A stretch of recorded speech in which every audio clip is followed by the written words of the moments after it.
Hello and welcome to Honors Function. In this second lecture on graph transformation, I will focus on what happens to the graph of a function when we transform it. First, I state a series of results that repeat what was in last lecture table, but graphically. Okay, so let's check out the result first. So here are the three horizontal transformation. When we write f of x minus h, if h is positive, you move to the right. If h is negative, you move to the left. And we saw why yesterday. Okay, that's the first one. It's called a translation, horizontal translation. Here is the second one. When you multiply x by a factor, if the factor is above 1, 2, 3, 4, you will compress the graph. Okay, it will shrink by a factor of 2, 3, or 4. Okay, and if s is smaller than 1, like 1/2 or 1/3 or 1/4, you will dilate the graph by a factor of 2, 3, or 4. Okay, so if x is 1/2, you will multiply the x length by 2. And finally, the third transformation on the x-axis is a reflection across the y-axis. Okay, again, the y stays constant right here, and you're changing the x.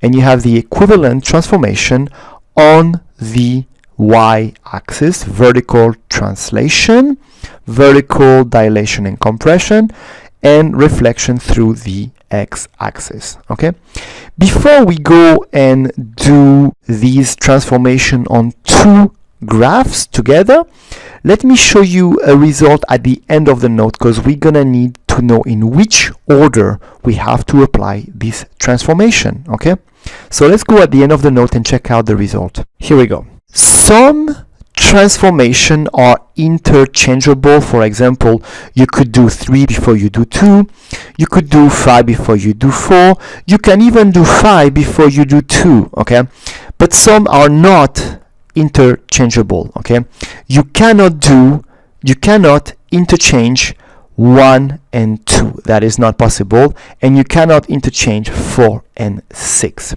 So there is a different possible order. I suggest this one. It's kind of easy to remember. Usually students remember this formula right here where the 6 transformations are there, and then they also remember to start on the horizontal translation 1, 2, 3, 4, 5. If you have them, you do them, right? If you don't have them, then you don't do them.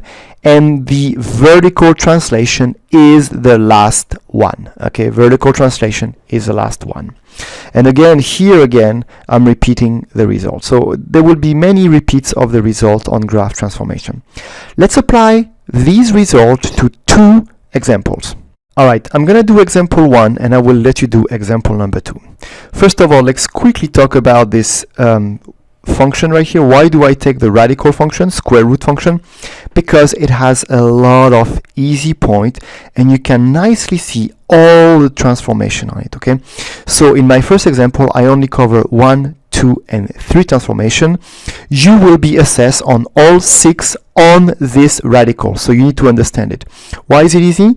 Because of the point you have: 0, 0, 1, 1, 4, 2, 9, 3, 16, 4. The next one would be 25, 5, 36, 6, 49, 7, and on and on and on. Okay, so it's a very easy graph. Why am I stating points that you don't see in the picture? Because sometimes you're gonna have to grab them and they will appear in the pictures. Okay, all right, let's go with the first transformation.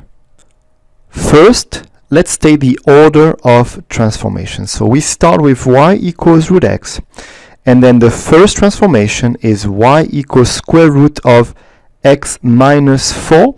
So this is a horizontal translation, 4 units to the right. Okay, you will have to write all of these transformation.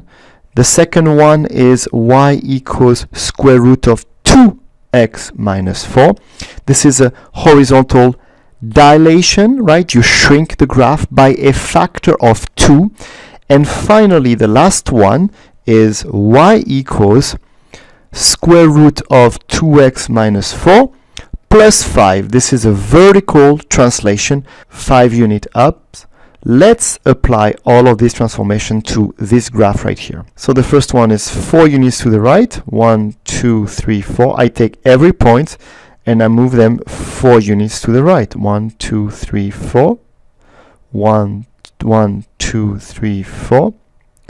And this one gets off the picture, but we still need to keep track of it.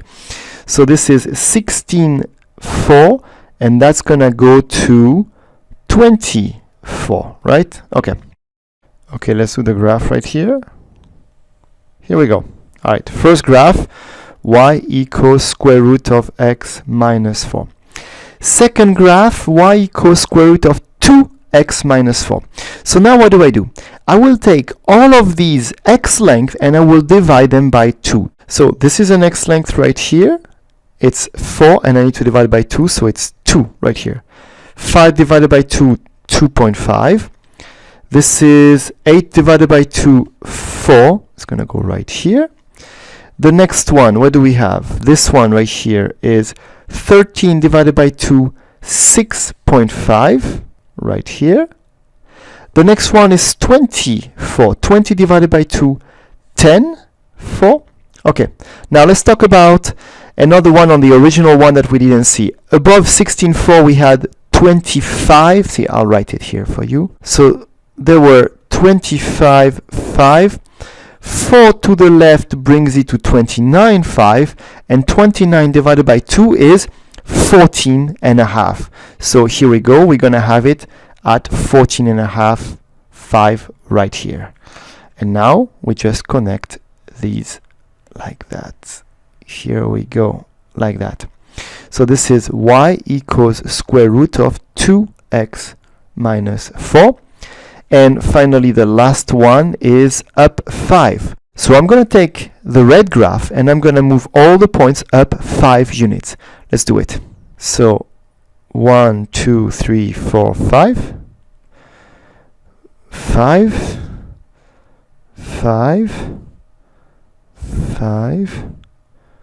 Right here. And the last one is right here. Okay. And that's my final graph, the one I wanted to graph. Y equals square root of 2x minus 4 plus 5. Here we go. First one, okay? So please do example number 2. Let me do example number 3. So this is a different function. This is an absolute value function, okay? So first of all, let's state the order in which we're going to transform. So we start with the absolute value of x, and we go to y equals the absolute value of x plus 2. That's the first transformation. Horizontal translation, 2 units to the left. Second one, y equals absolute value of x over 2 plus 2. You see, don't put the negative sign in it yet. Okay, that's a special transformation. So this is a horizontal dilation. You remember x divided by 2, you want to divide the x by 2, but it's counterintuitive. You multiply them by 2. It's a dilation. It stretches the graph by a factor of 2. Okay. Next one, to finish with the input, we have absolute value of negative x over 2 plus 2 right here. That's a reflection across the x-axis. Then, okay, you know what? I'm going to go right here like that. Here we go. Then the next one would be here. All right. The next one would be y equals. So we have 3 times absolute value of negative x over 2 plus 2. So this 3 is a vertical dilation by a factor of 3. 2 more. We have all 6 transformation right here, right? Then y equals negative 3 times negative x over 2 plus 2.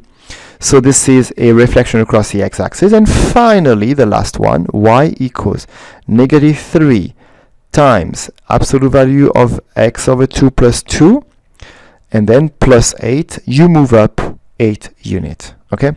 So let's do all these transformation one by one. You will need 6 colors, okay, to do them all on this graph. 6 colors. All right, first one is x plus 2, so all these points move by 2 units, right here by 2 units. And then the slope is 1, right? So this point would be going right here, this point would be going right here. Okay, slope 1. So here we go. I'm going to do my slope 1 right here. And then this point would go 2 units right here, this point would go 2 units, this point 2 units, right? And so again, here this slope happens to be -1 now. All right, slope -1. So this is a graph of y equals absolute value of x plus 2, 2 units to the right. Next graph is x over 2.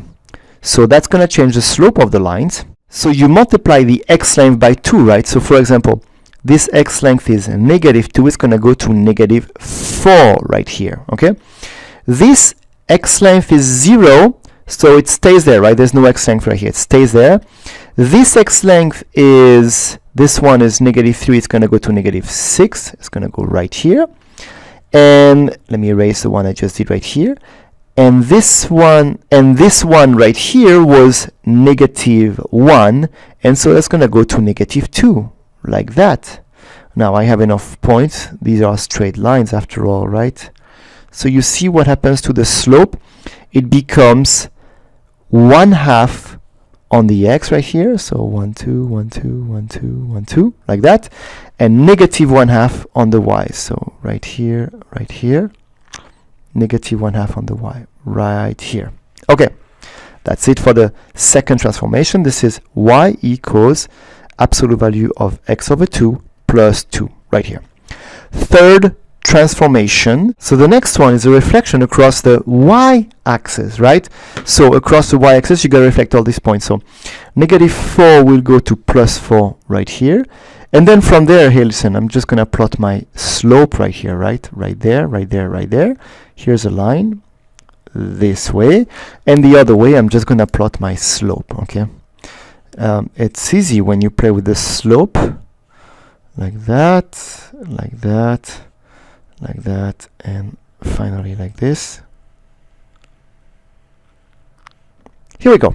All right, so in this color I have y equals absolute value of -x over 2 plus 2. I'm done with the input. Time to move to the output. So the next one is a dilation right here by a factor of 3. So we need to dilate all the y length by a factor of 3. So this y length is 0, so it stays at 0, right? So this y length is 1, it's going to go to 3. This y length is 2, it's going to go to 6 right here. And you see what happens to the slope now, right? It is 3 over 2 on this side. So another 3 over 2 right here, like that. And same thing on the other side. 1 goes to 3, 2 goes to 6, and 3 goes to 9. 6, 7, 8, 9 right here, like that. Okay, so here's a graph on the other side right here, and in purple I have y equals 3, absolute value of -x over 2 plus 2. Okay, 2 more. The next one right here is a reflection across the x-axis. So let's go and reflect across the x-axis. Here we go. This one stays here, it's on the x-axis. Plus 3 up is going to go to 3 down, -3, and then 3 up right here, 3 down. 6 up is going to go to 6 down right here, and of course the slope gets flips right here, and then we have something like this and something like that right there. Okay, and finally the last transformation, 8 up. So you move 8 on the you move 8 vertically. So 1, 2, 3, 4, 5, 6, 7, 8 right here. 1, 2, 3, 4, 5, 6, 7, 8 right here.